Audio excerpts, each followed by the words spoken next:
खबर दर खबर शम्स तबरेज़ कासमी के साथ। खबर दर खबर में आपका खैर मकदम है। मैं हूं आपके साथ शम्स तबरेज़ कासमी। आसाम एनआरसी का फाइनल ड्राफ्ट आज रिलीज़ कर दिया गया है। एनआरसी मतलब नेशनल रजिस्टर फॉर सिटीजन्स। इस आखिरी और फाइनल लिस्ट में जो नाम आया है वो 2,89,08,367 लोगों का नाम शामिल है, जबकि शहरियत के लिए एनआरसी में इंदराज के लिए 3,29,91,384 लोगों ने दरख्वास्त दी थी। इसका मतलब ये निकलता है कि 40,07,707 लोगों का नाम इसमें शामिल नहीं है। अब जिन लोगों का नाम शामिल नहीं है उसके लिए हुकूमत ने कहा है कि वो घबराए नहीं, परेशान न हो। 7 अगस्त से एक फॉर्म रिलीज़ किया जाएगा। उस फॉर्म को डाउनलोड करके उस फॉर्म को भर करके 31 अगस्त तक जमा करना पड़ेगा और दोबारा शहरियत मिल सकती है। लेकिन ये वाज़ेह नहीं है कि दोबारा जिन लोगों को शामिल किया जाएगा उसका स्टेटस क्या होगा। अब तक सिर्फ 2,89,00,000 लोगों को शहरी तस्लीम किया गया है, लेकिन जिन लोगों का नाम शामिल नहीं है उससे एक मौका दिया गया है कि वो भी परेशान ना हो, घबराए ना, उन्हें मौका दिया जाएगा। आसाम सरकार ने एनआरसी को चेक करने के लिए, यानी आज जिसका नाम है किसका नाम नहीं है, इश्तिहार दे करके 5 ऑप्शन दिया है, 5 तरीक़े जारी किए गए हैं जिसके मुताबिक नाम चेक किया जा सकता है। पहला ऑप्शन ये है कि जगह जगह केंद्र बनाए गए हैं, सेंटर कायम किए गए हैं, जहां जाकर कोई भी अपना नाम चेक कर सकता है क्योंकि वहां प्रिंटेड कॉपी है एनआरसी की। दूसरा ऑप्शन है वेबसाइट का। 3-4 वेबसाइट इसके लिए शुरू की गई है, उसका पूरा लिंक दिया गया है कि उस वेबसाइट पर जाकर के अपना नाम चेक किया जा सकता है। 2 ऑप्शन टेलीफोन का है और तीसरा ऑप्शन भी, 5वां ऑप्शन भी फ़ोन का है। तो इस तरह 5 ऑप्शन दिए गए हैं और वो नंबरात है, इश्तिहारात है जिसके ज़रिए से कोई भी अपना नाम चेक कर सकता है। इस सिलसिले में आसाम में कांग्रेस के एक लीडर बेनज़ीर आरफा ने मुझे एक वीडियो भेजी है व्हाट्सएप पर। उन्होंने जिनकी वीडियो मैं आपको सुनाने जा रहा हूँ, ये पहले बीजेपी में थी लेकिन इन्होंने रोहिंग्या की हिमायत की थी चंद माह कबल, तो बीजेपी ने अपनी पार्टी से इन्हें हटा दिया। अब ये कांग्रेस के लिए काम करती हैं। इन्होंने क्या कहा है, क्या अपील की है अपने शहरियों से, पहले उसे सुनिए, फिर हम आगे आपसे बातचीत करेंगे। सलाम, आदाब और नमस्कार। मैं बेनज़ीर अरफान असम भारत से हूँ और मैं असम की एक समाज सेविका हूँ। असम के लिए एक बहुत बड़ी इतिहास के दिन है। NRC national registration citizens of India, NRC के आज पहला ड्राफ्ट निकल चुका है और हम यहाँ असम के हर लोगों के चेहरे पर खुशी की लहर देख रहे हैं। और असम में एनआरसी को लेकर एक ही ओपिनियन है सबकी, जो असम के साथ, असम के लोगों के साथ हर भारत के लोगों को प्रोटेक्शन मिले और असम की ज़मीनों को भी रक्षा मिले। आज हमारे लिए बहुत बड़ी गर्व की बात है। और जितने भी एप्लीकेशन अप्लाई किया थे, टोटल एप्लीकेशन थे एनआरसी के असम में 3,91,385। वहाँ से एनआरसी में एज अ इंडियन डिक्लेयर्ड हुए 2,89,83,668 और वहाँ से एनआरसी में लिस्ट में नाम नहीं आया, एज अ फॉरेनर डिक्लेयर्ड हुआ है 40,07,717 और उसी 40,07,717 में से मैक्सिमम मुस्लिम औरत और बच्चियां हैं। मैं सरकार से अनुरोध करती हूँ, रिक्वेस्ट करती हूँ कि इस मामले के ऊपर आप गंभीरता से लें और इन औरतों और बच्चों को इंसाफ मिले। लेकिन मैं अपनी बहनों से एक बात शेयर करना चाहती हूँ, आप लोग डरिए मत। एनआरसी क्लेम प्रोसेस सेवा यहाँ है और आप लोग www.nrcassam.nic.in में जाइए।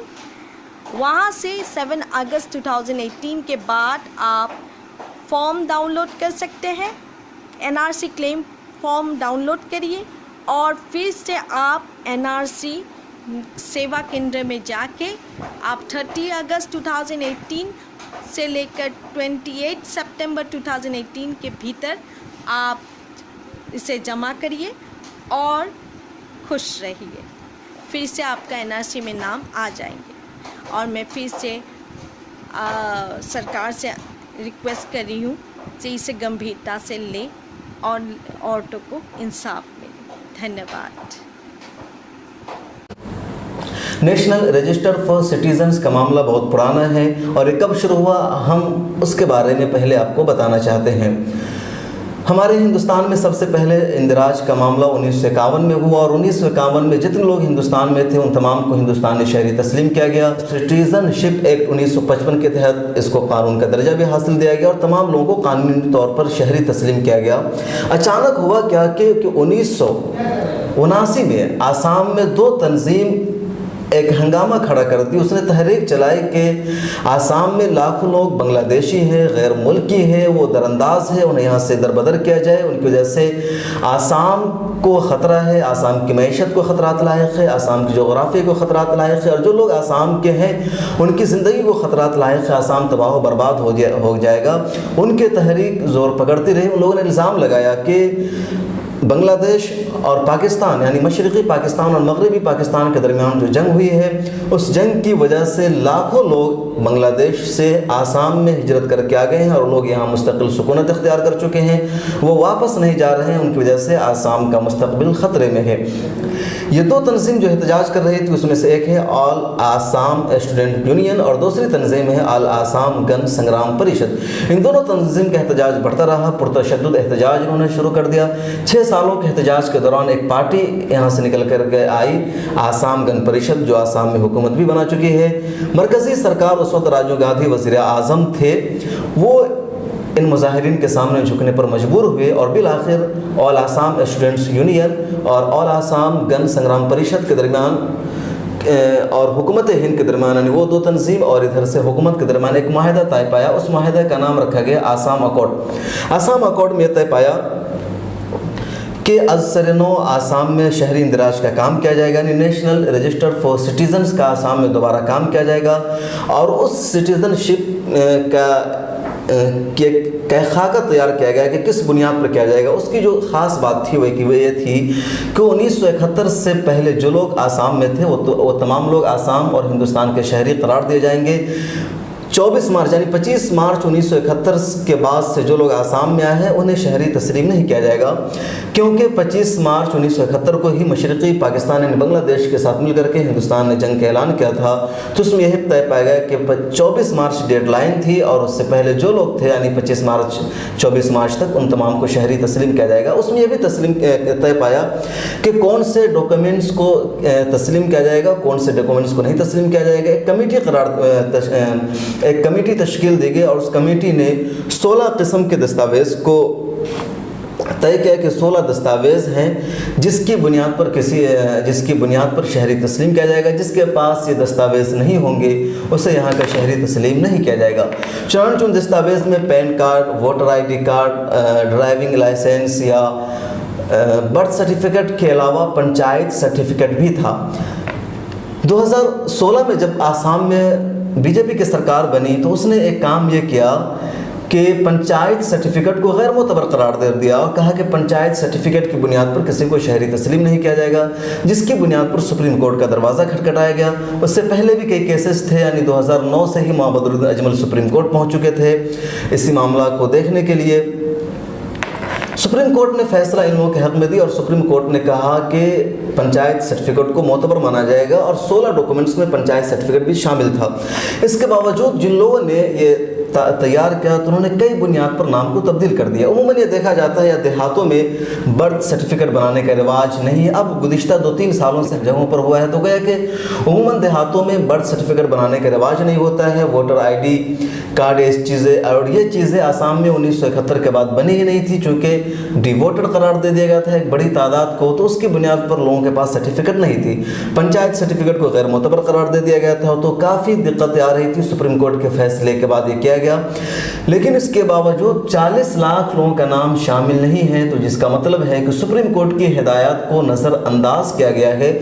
आसाम के मेंबर पार्लियामेंट और UDF के सदर मौलाना बदरुद्दीन अजमल ने भी यही कहा है कि सुप्रीम कोर्ट ने जो हिदायत जारी की थी उसको नज़रअंदाज कर दिया गया है, इसलिए 40 लाख लोगों का नाम शामिल नहीं है। 40 लाख लोगों को मुल्क बदर कर देना कोई छोटा मोटा मामला नहीं है। 40 लाख से कई ज़िले आबाद हो जाते हैं, कई स्टेट की आबादी 40 लाख है, कई मुल्कों की आबादी 40 लाख, और यहाँ 40 लाख लोगों को गैर मुल्की करार दे दिया गया है, फौरन तस्लीम कर गया है। ताज्जुब की बात यह है कि कैसी फैमिली है जिसके बाप का नाम शामिल है, जिसकी माँ का नाम शामिल है, लेकिन उस बेटे का नाम शामिल नहीं है।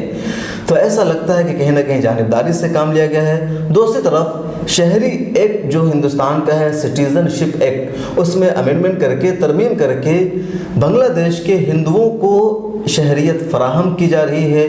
तो हुकूमत के दोहरा मेयार समझ में नहीं आ रहा है कि एक तरफ जो लोग 1971 से पहले यहाँ मौजूद थे उनके पास अपनी शहरियत के सबूत हैं, दस्तावेज़ हैं, डॉक्यूमेंट्स हैं, उन्हें फॉरेनर और गैर मुल्की कहा जा रहा है, और जो शहरी नहीं हैं उन्हें मज़हब की बुनियाद पर शहरी तस्लीम किया जा रहा है। हुकूमत का दोहरा मामला है। बहरहाल जिन लोगों का नाम नहीं आया उन्हें घबराना नहीं चाहिए। हुकूक़ इंसानी तंजीमों की, मिली तंजीमों और कई सारे लोग इस मैदान में सरगर्म हैं, काम कर रहे हैं, और उम्मीद यही है कि मरकज़ी सरकार और आसाम की रियासती सरकार 40 लाख 7,707 लोगों को भी शहरियत फराहम करेगी, और वही स्टेटस, वही दर्जा उन लोगों को भी दिया जाएगा जो ये 2 करोड़ 89 लाख लोगों को दिया गया है। ममता बनर्जी जो बंगाल की चीफ मिनिस्टर है, उन्होंने सख्त रद्द-ए-अमल का इजहार किया है। उन्होंने प्रेस कॉन्फ्रेंस करके आज कहा कि मरकज़ी सरकार वोट बैंक की सियासत के खातिर सब कर रही है। अब जानते हैं कि जमहूरियत की सबसे बड़ी ताकत वो वोट देने का हक़ होता है, जमहूरियत के इम्तियाज़ होता है, और अगर आपके पास किसी को वोट देने का हक़ नहीं है तो आपकी कोई हैसियत नहीं है। आसाम हिंदुस्तान का दूसरा सूबा है जहाँ 35% तकरीबन मुसलमान आबाद है, कश्मीर के बाद दूसरा मुस्लिम अक्सरियती सूबा है वो, और वहाँ से अगर 40 लाख मुसलमानों से वोट देने का इख्तियार छीन लिया जाता है तो मतलब सियासी तौर पर मुसलमान वहाँ बेबस और कमज़ोर हो जाएंगे, और इसलिए मरकज़ी सरकार ये कर रही है। ममता बनर्जी ने यह भी कहा है कि लोगों के पास पासपोर्ट है, आधार कार्ड है, तमाम सबूत हैं, इसके बावजूद उनका नाम NRC में नहीं है। तो ऐसा लगता है कहीं ना कहीं जानिबदारी से काम लिया गया है। बहरहाल घबराने की ज़रूरत नहीं है, आपका नाम दोबारा शामिल हो जाएगा, यही उम्मीद रखनी चाहिए। 7 अगस्त से दोबारा आप फॉर्म जमा कीजिए, जो प्रोसेस बताएगा उस पर अमल कीजिए। जो हुकूक़ इंसानी के लोग हैं, सोशल वर्कर्स हैं, ह्यूमन राइट्स के लोग हैं, वो सुप्रीम कोर्ट तक जाने के लिए तैयार हैं, आपके हुकूक़ की जंग लड़ने के तैयार हैं। खबर दर खबर में आज इतना ही। ये प्रोग्राम देखने के लिए आपका शुक्रिया। मिल्लत टाइम्स की मज़ीद वीडियोस देखने के लिए यहाँ क्लिक करके सब्सक्राइब करें और बेल आइकन को ज़रूर दबाएं ताकि आपको हमारी हर वीडियो का नोटिफिकेशन मिल सके। फेसबुक पर मिल्लत टाइम्स का पेज लाइक करें, ट्विटर और दीगर सोशल अकाउंट को फॉलो करें। मुल्की व आलमी हालात पर ताज़ा तरीन न्यूज़ और तज्ज़िया पढ़ने के लिए कहीं भी कभी भी लॉग ऑन करें www.millattimes.com। उर्दू, इंग्लिश, हिंदी तीनों ज़बानों में मौजूद है ये वेबसाइट। सरकारी, सियासी दबाव और कॉरपोरेट से आज़ाद ईमानदाराना सहाफ़त को फ़रोग़ देने में आप हमें अपना ताउन पेश करें। तफ़सीलात डिस्क्रिप्शन में है।